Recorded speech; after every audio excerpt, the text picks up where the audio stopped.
Good morning.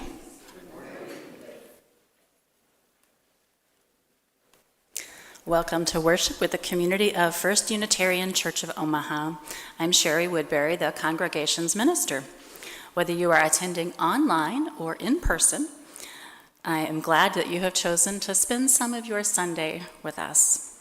We come together to worship, which from the Latin means to remember that which is of worth. And thus we gather together in community each week to reground ourselves in our highest values. A special welcome to visitors. This congregation is a community of all ages and abilities. It's a community with a rainbow of gender and sexual identities. It's a community of diverse cultural and class backgrounds. We draw from many sources of inspiration and share common liberal religious values. Whoever you may be, we invite you to bring your whole self into this space. Visitors are invited to fill out a visitor form. If you're here in the pews, it's a yellow form in the hymnal racks. If you are online, you'll find a link to an online form below the service description on YouTube. All are invited to subscribe to our YouTube channel and other social media and share things that inspire you with others that you think might be touched by them. I have a few announcements to share this morning. We are asking for volunteers to help us move furniture and other items from the common room, which is the room just below here, back into the nursery after today's service. As you may know, we've had some major renovations going on in the nursery, and we're trying to spiffy up the common room for the reception for Edith Bice's Celebration of Life service coming up. So no special skills required to carry things back and forth. Thank you if you're able to help with that. Second, I wanted to mention, if you notice a roving camera during today's service, we are getting more B-roll, kind of background video, for a nice new welcome video that will go on our website. Faces generally have not been visible in these videos, but if you feel, especially sensitive about being seen and don't want to be, you can let our membership coordinator, Melissa Gibson, know that. She'll be the one lighting the chalice in a bit. And lastly, I want to thank Katie and Beth for agreeing to song lead on our hymns at the last minute. As I realized yesterday, I was a bit under the weather, which is why I've got this mask. I tested negative for all the things, but I'll be masking when not speaking, especially when I'm at the back at the end of the service with my hugs button on. So hugs will still be available, but hug at your own risk.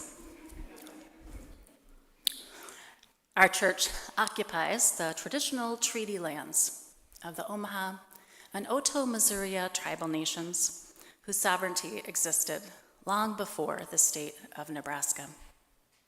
We'd also like to express our respect to the Ponca, Winnebago, and Santee Sioux tribes native to our state, as well as many others represented in the metro area. Our goal here is to continue to educate ourselves and support causes, charities, and rights of Indigenous peoples in our area.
Melissa Gibson, our membership coordinator, among many other hats she wears, is lighting our chalice. I invite you to join me in the chalice lighting words. Spark of the Spirit, cupped in earth's embrace, light of love, alive in all creation. As we kindle this flame, we rekindle our connection to the sacred web of life.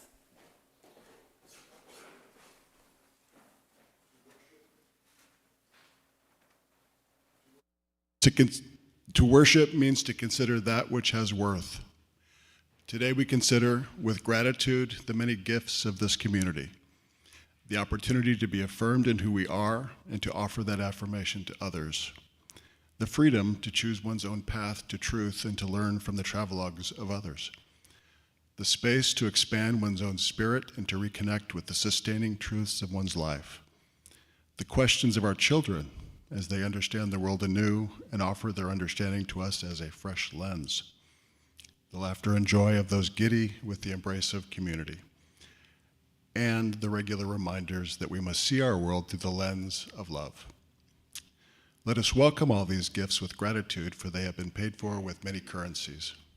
The sweat of those who persisted in justice's name against hostility and adversity, the tears of those who struggled to build better lives for all people, the dollars and cents of those who gave what they could and then stretched a little more. Today we consider with gratitude and humility what it means to pay forward what has been paid forward for us. Now, holding all of this, let us enter into worship with gladness in our hearts.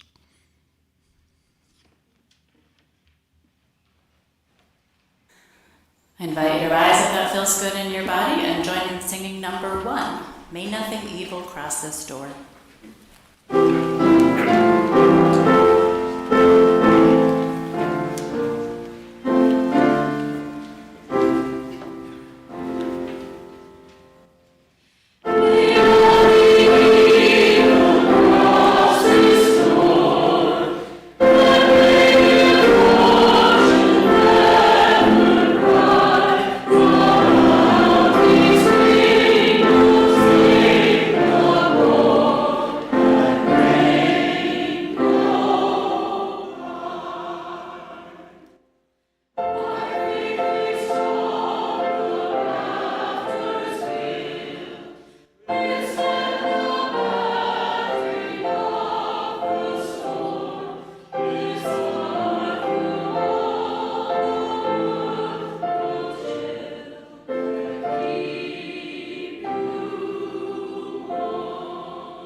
Each week, we put into practice our value of generosity by sharing with others through a community offering. Half of undesignated gifts go to a local cause, which resonates with Unitarian Universalist values. If you're online or prefer to use your smartphone to give, you can use the QR code or the link. Our March Share the Plate beneficiary is Nebraska Monarchs. This organization has been working to restore pollinator habitat in Midwest communities since 2015 through free milkweed seed giveaways. In recent years, in order to make a greater, more measurable impact on restoring local pollinator habitat, Nebraska Monarchs has focused on native plant giveaways with plants locally sourced from Midwest Natives Nursery. You can learn more online at anymonarchs.com. Thank you for your generosity.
We come to the time for sharing of joys and challenges.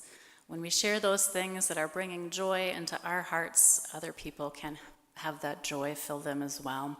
And when we share the challenges we face, our community can offer their support, if only their moral support. What have we got today, Colin? By the way, this book is always at the back of the sanctuary that you can fill out, and you're also welcome to use the chat if you're online.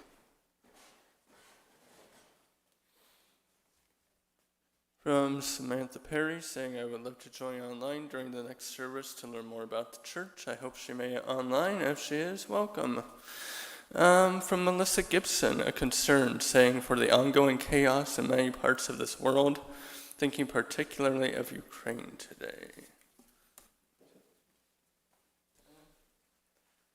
And from Leah Magisana, saying, a joy, my son Sebastian will be coming home for a short visit next week.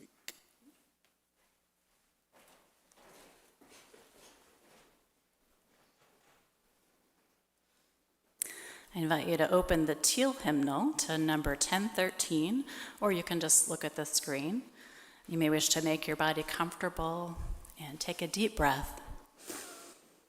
We're going to sing Open My Heart a couple of times through, and then I'll weave it into a common prayer before we have a time of shared silence. Let's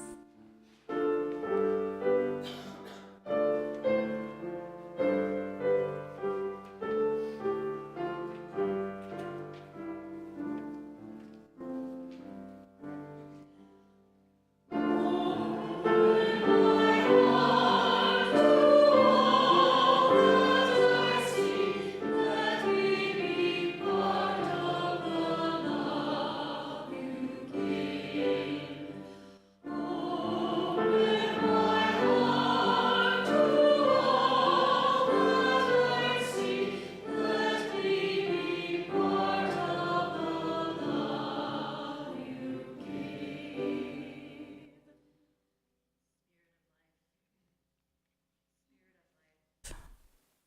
In hard times, spirit of life, sometimes my instinct is to hole up and hunker down, to just wait for it to be over, like an animal hiding from a predator. But I know that isn't the answer. I need others, and they need me. Open my heart to authentic connection and caring community.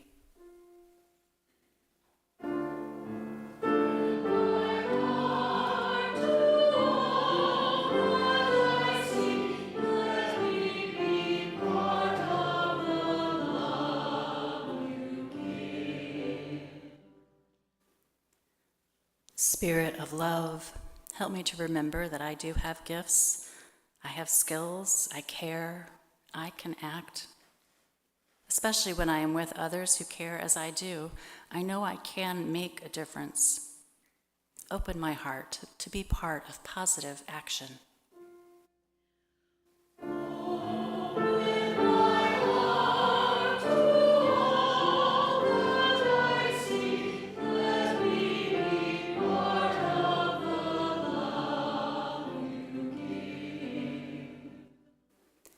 Spirit of truth, I long for a clear way forward.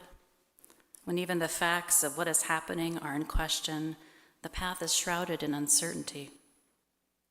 Help me to cling to those truths of which I am certain, including the truth that we humans are interdependent with one another and with the natural world, that there is love which is larger than all of us and includes all of us.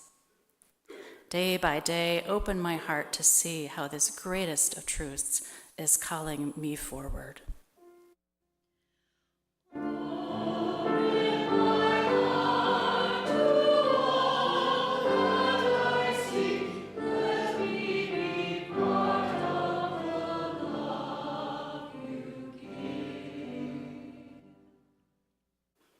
I invite you, if it feels right, to place a hand over your heart.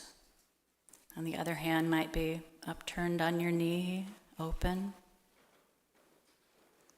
And in the shared silence that follows, you may continue your own meditation or prayer of heart opening. May we all be part of the love that holds us all.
Good morning.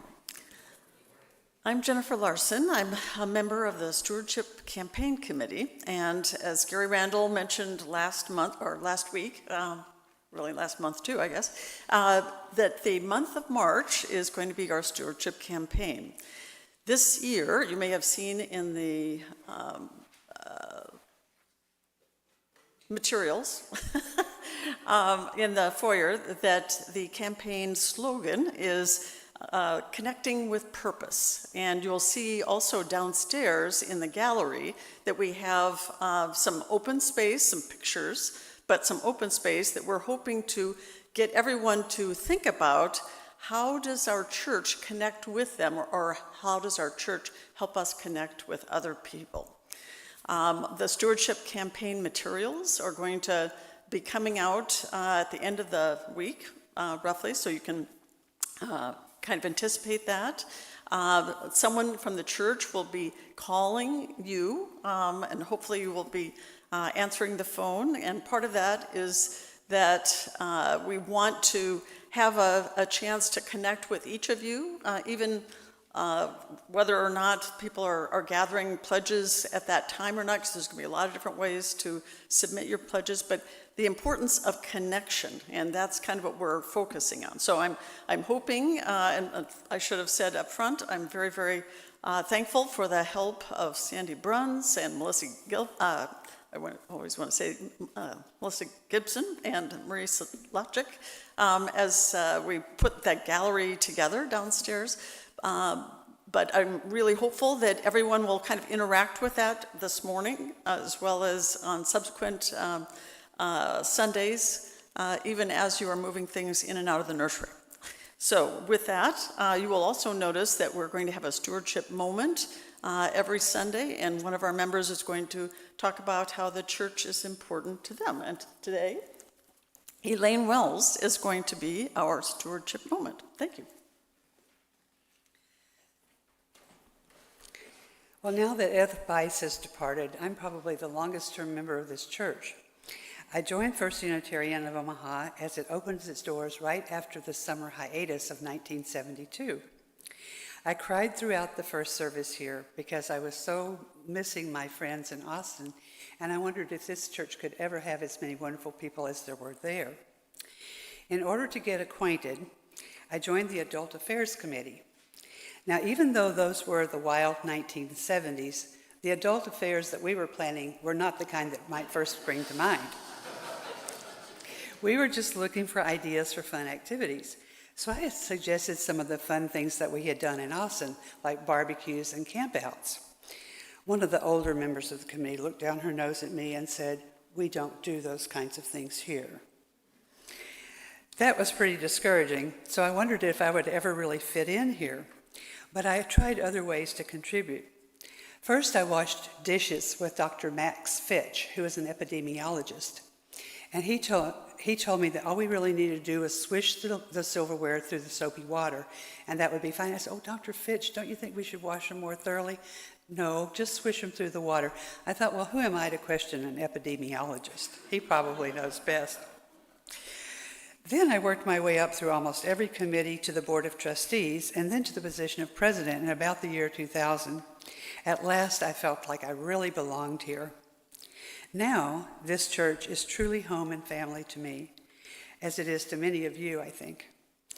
Like a biological family, this one can't get rid of me, so I assume I should give some money just because they put up with me for so long. But there are lots of other reasons that this church deserves my support, and I think yours as well. For decades, it has had a great music program, and I've had the pleasure of singing in the choir under the leadership of amazing directors, including Jim Polzois, who led us in creating, it was one of the Leonard Bernstein things. I can't think of it right now, that's because I'm old. But anyway, he was wonderful, and he just had us do so many creative and delightful pieces of music. Then Lynn Wells and Ted Price and Charlotte Shields and Bob McMean, and now our wonderful director, William Miller. I've also had the pleasure of playing the piano occasionally at church services and for celebrations of life. This church has supported many of my ideas and projects, like the first recycling program here, and the 5 series of Black-White dialogues, and the upcoming Wisdom of Our Elders, which I hope y'all will attend in the spring. Just last Sunday, a guest told me that she would like to offer her services to take care of the practical tasks that must be done after a person dies when they have no family to do those things, like turning off the electricity and taking care of all their possessions. I told her that this is a place that would probably be happy to help her in that great endeavor, because we're so open to people's ideas and ways of helping. Now, we all know, this is a place where we can contribute our ideas, our skills and talents, and continue to learn and grow, and to be inspired to live out our highest values in society. This is also a loving community that combats loneliness, which is one of our most deadly epidemics in today's society. Now, we all know that you can learn in colleges and universities. You can volunteer in any number of nonprofit organizations. You might be able to find a loving acceptance in your family of origin, although that's not guaranteed. And you can join music clubs and choirs. You can contribute to the environment through various groups. And you can listen to inspiring lectures anywhere, like the ones that First Unitarian sponsored for about a decade down at the Holland Center. But this is one of the few places where you can do all of these things in one place and in one of the most beautiful buildings in Omaha. So I hope that you will join me in giving as generously as you can to this wonderful church.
I knew a man, John, who came to church every Sunday.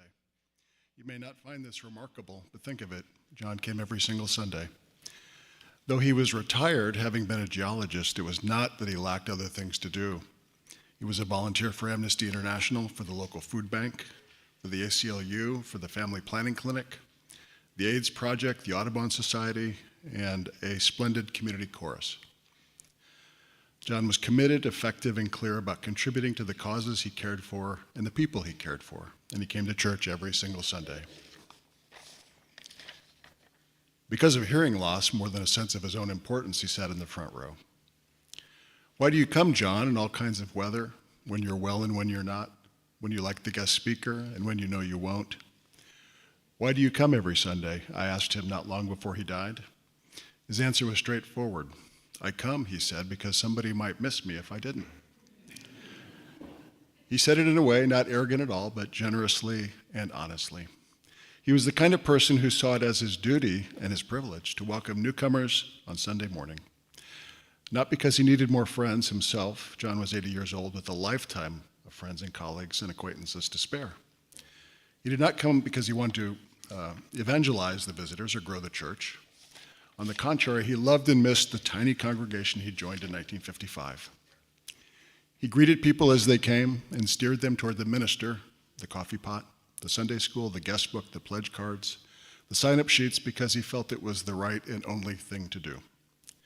When people come into your home, you welcome them as if nothing in that moment matters more. He worked hard on Sunday mornings. He got up on Sundays expecting to work hard to make others feel at home, and he came with that in mind. And he was right. After he died, we missed him. The Sunday after his memorial, a new family walked right in and sat down in the empty place in the front row. They sat right down as if they had every right to be there. They came hoping there was room, and there was, and John himself would have been delighted.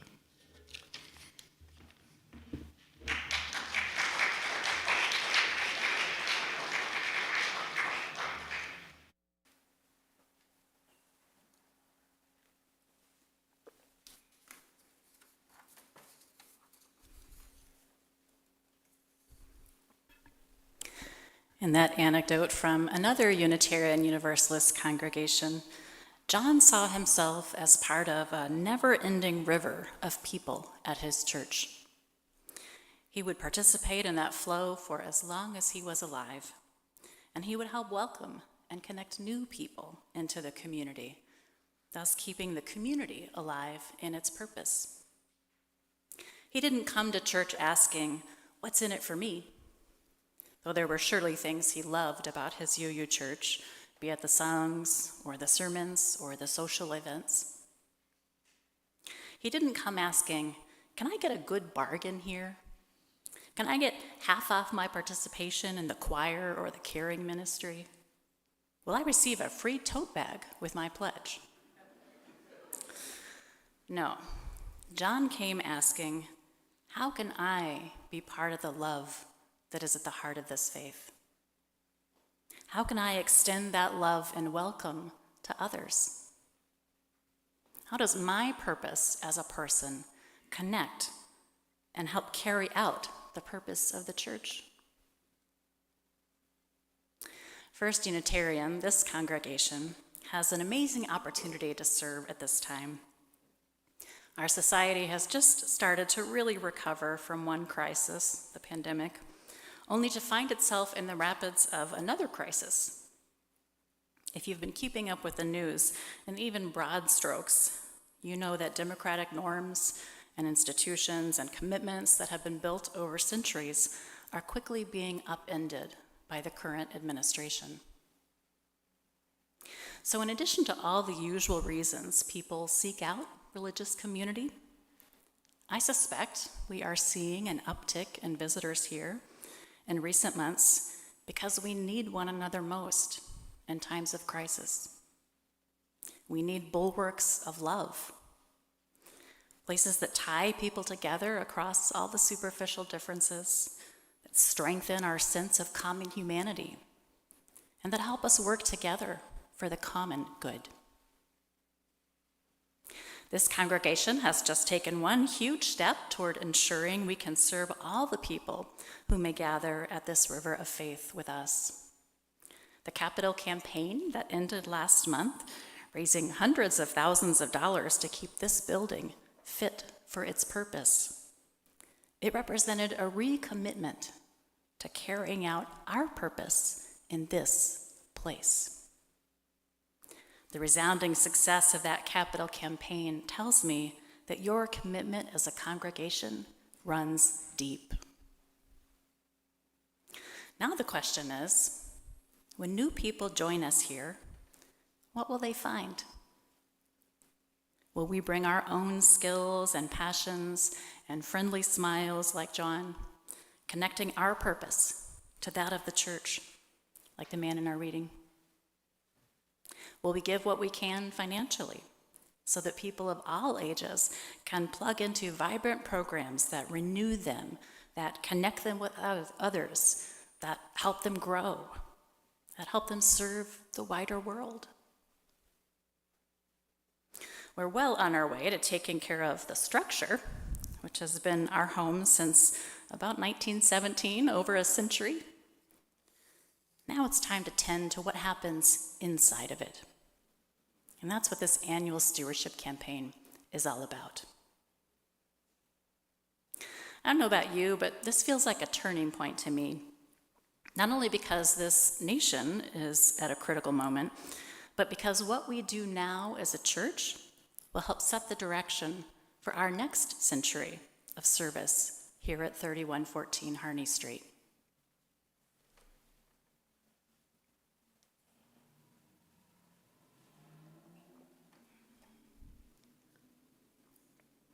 It feels like spring has come early this year. Do you feel that? Winter came kind of late and then spring came kind of early.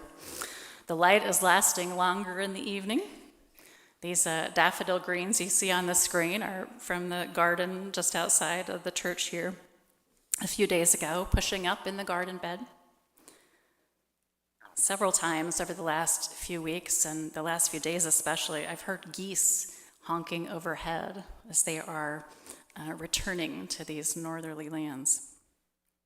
It's a sound that gives me hope. Even an aspiring autocrat cannot keep spring from coming. We can look to the geese for some clues about how to survive as individuals and as a democracy. Geese know that sharing both power and leadership is the key to their collective well-being. You see, the V formation in which the geese fly has a particular purpose. As each bird flaps its wings, it creates an uplift for the bird immediately following it. By flying in V formation, the whole flock adds, I've read, 71% greater flying range than if each bird flew on its own. They can go considerably farther when they go together. Like geese, people who share a common direction and sense of community can get where they are going more quickly and easily because they're traveling on the thrust of one another. We don't have to be lone rangers. It's easier together, more fun too. Now, when a goose falls out of formation, it suddenly feels the drag and resistance of trying to go it alone and quickly gets back into formation to take advantage of the lifting power of the bird in front. If we have as much sense as a goose, we will stay in formation with those people who are headed the same way we are. And for me, this community here is full of those people. There's a leadership lesson in the geese too. When the head goose gets tired, it rotates back in the wing, and another goose goes up to take the point. It's sensible to take turns doing demanding jobs, whether with people or with geese flying south.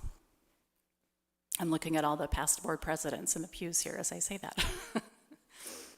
Finally, and this is, I think, most important, when a goose gets sick or is wounded by gunshot and falls out of formation, two other geese fall out with that goose and follow it down to lend help and protection. They stay with the fallen goose until it is able to fly or until it dies, and only then do they launch out on their own or with another formation to catch up with their group. If we have the sense of a goose, we will stand by each other like that. We do that for one another in this church when illness or other challenges come into our individual lives. We do it with casseroles and rides, with grocery cards and genuine care, with that smile and that asking and really wanting to know, how are you doing? How can I support you? Quaker writer Parker Palmer speaks to this paradox, that the answer to scarcity or individual need is to share with each other, creating abundance for everyone. Palmer writes, "In the human world, abundance does not happen automatically. It's created when we have the sense to choose community, to come together to celebrate and share our common store, whether the scarce resource is money or love or power. The true law of life is that we generate more of whatever seems scarce by trusting its supply and passing it around."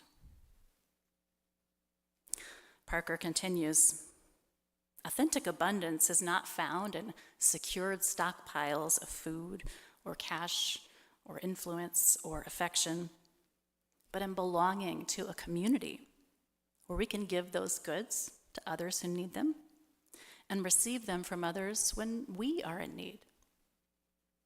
Community doesn't just create abundance, community is abundance."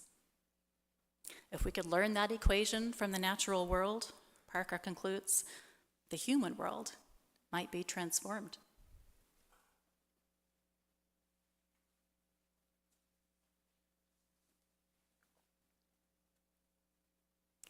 The good news is that none of this is stolid or dry, because we also find in community joy, music, food, fellowship, fun. These are essential to our well-being too.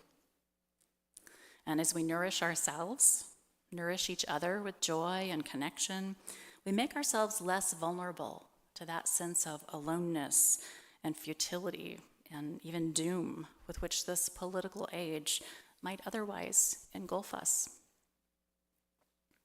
Instead, with regular doses of joy together, we build our strength and our resilience and our fellow feeling, all the better to resist the swing toward authoritarianism that is fast descending upon us.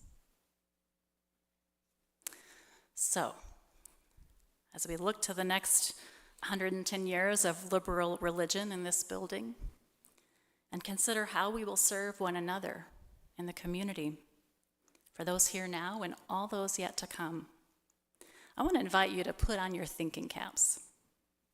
You should have a note card and a little pencil that you got when you came in. If anybody didn't get one, you can pop your hand up and one of our ushers will bring. Okay, I see several folks here who need. Russell's going back to get them. And what I'm going to invite you to reflect on for a few minutes is what you might say to newcomers to this church to welcome them to First Unitarian. If another goose comes up behind you, ready to join the V and fly together, so to speak, how would you receive them? How would you encourage them? What would you share about this group and its purpose? So, to make this really simple, I'm going to ask you to put into 6 words how you express this. What's your 6-word story of welcome about First Unitarian? Now, if you're a visitor here yourself and you're not quite sure you know how to answer that question, you could think of it as a 6-word story of welcome for one of your existing communities or your family as another way to approach this. Let's take a few minutes to reflect and write.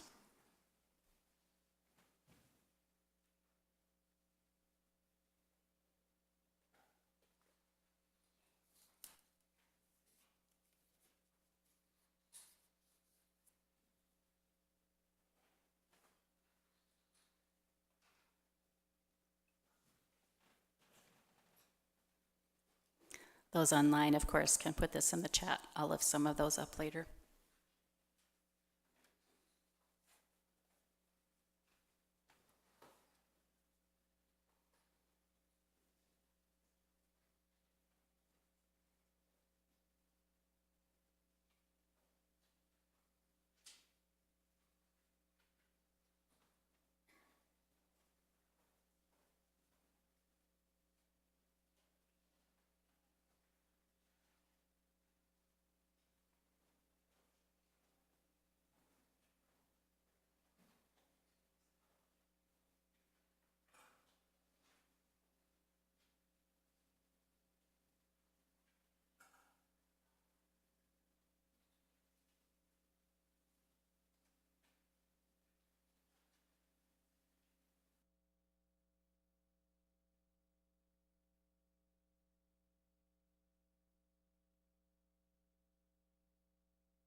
For any brave soul who'd like to share what you wrote, I invite you to come up to the mic here and read off your 6-word welcome.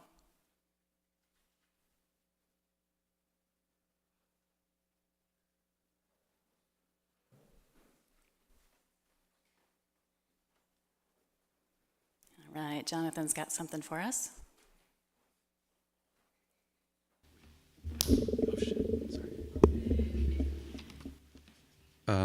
Don't be shy. They're people too. Good tip.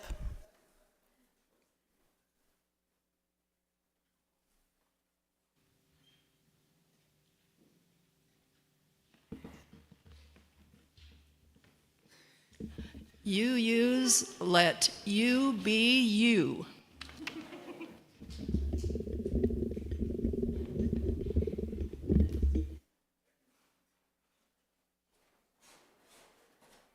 My name is Mark. What's yours?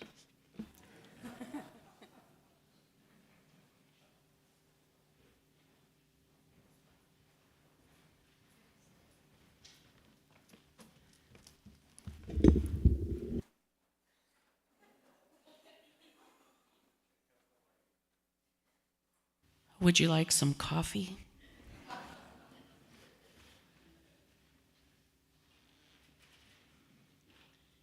Keep having brunch church, sharing nourishment.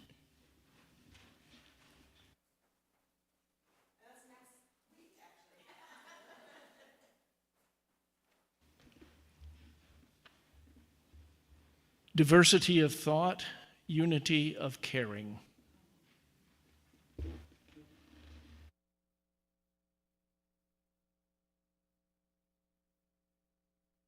Welcome to this home of happiness.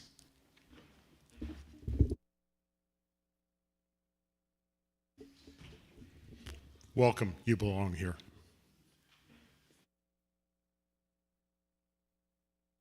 We're all crazy. Here I have found my community.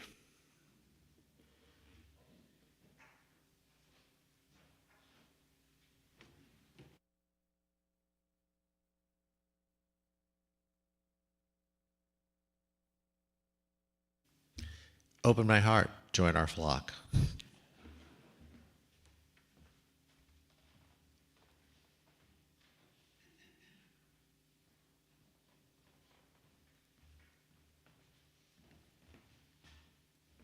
In anxious times, there is peace here.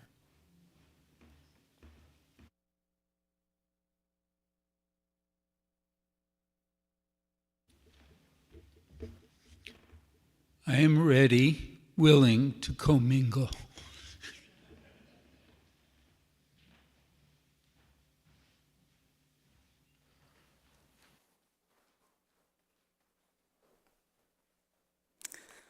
All right, I'm feeling inspired.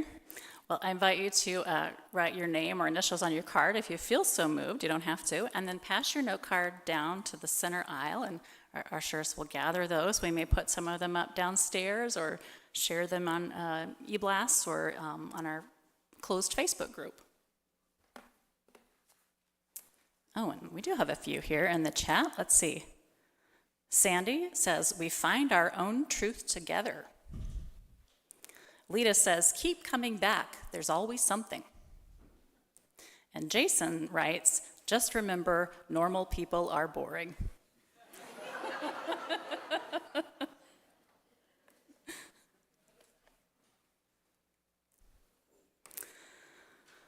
So all of these things are antidotes to the alienation and dehumanization of authoritarian regimes: joy, connection, silliness, mutuality, a commitment to our common humanity.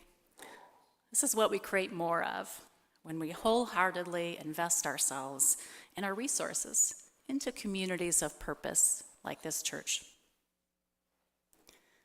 The Unitarian theologian Henry Nelson Wyman wrote that inevitably in our lives, we commit ourselves to something, whether worthy or not. The direction and intensity of our loyalties, he writes, gives shape and meaning to our lives.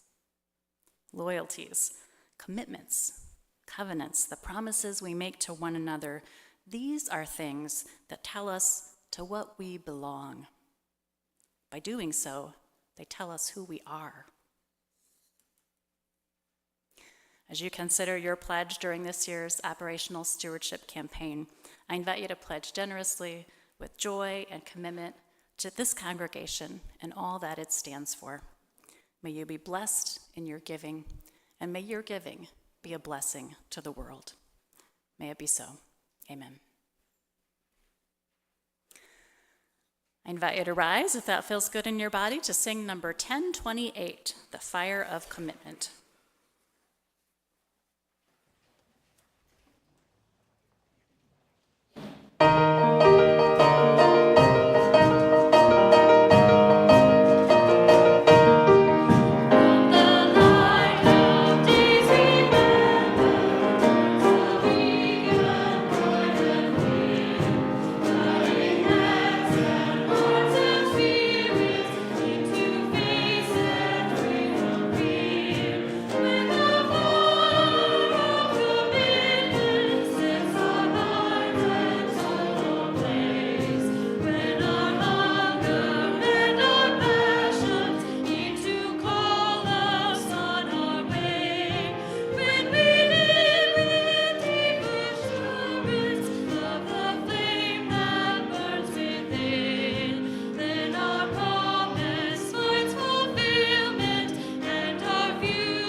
Take courage, friends.